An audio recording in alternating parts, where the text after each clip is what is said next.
Okay, let's talk a lot more about the catalyst this morning for some of these big market movers. Last night, China allowing its currency to fall below that key 7 per dollar level for the first time in more than a decade. I want to get over to Eunice, who is in Beijing this morning with more on the ground with this big decision or shift, if you will. Eunice. Yeah, thanks so much, Andrew. It was a big shift. The Chinese yuan has cracked 7.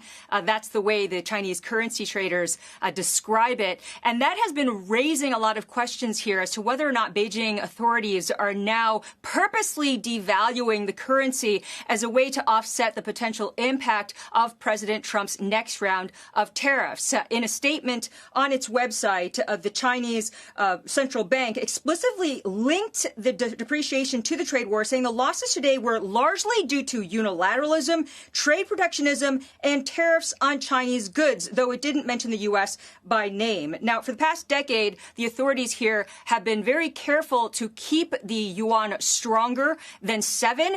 The authorities here, as most people know, very heavily control the currency and the value. But now they've been sending the signal that they're going to allow further weakness. And that signal has been received very well by manufacturers who've been telling us that they've been concerned that this 10% tariff is going to have a big impact on their bottom line and hit pretty much everything because it now would include another $300 billion worth of goods. There's also another risk that people have been talking about here, that it could potentially anger the White House, that the signal to the White House would be that Beijing is now willing to give up on trade talks altogether, and that it potentially is seen as a way that Beijing can weaponize the yuan. Now, there is one other big risk factor for the Chinese themselves and their own domestic issues, and that is it could potentially trigger capital flight, because this has been really interesting. The public reaction has been huge, and the hashtag RMBCrack7 is now a top trending topic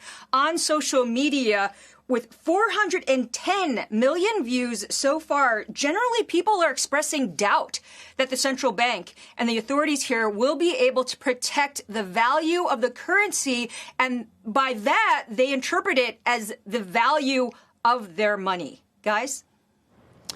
Eunice, I don't know if you've seen this. The other piece of this is the Bitcoin piece, and whether you think that some of this is a flight to that. Did you see this? Well, it's surged as much as 12% since Friday. But do you think that's a function of this? Yes, absolutely. You think it's absolutely money leaving the country? And the question, I don't know if it's money leaving the country. But that's the question. I want to know what the Chinese government's going to do about it. Viewed as a hedge. But I want to know if China will do anything about that.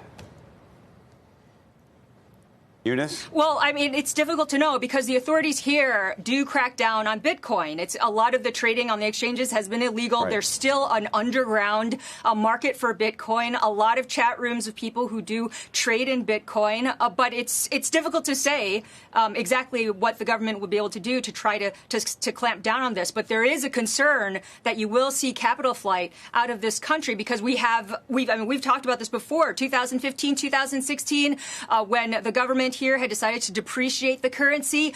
That led to a lot of money flowing out of here and a whole lot of confidence being lost in the currency by the Chinese people. So the government has been, in the past couple of years, very careful to try to put more capital controls on, to try to manage this very carefully. But it's a big question mark as to whether or not they will still be able to do it.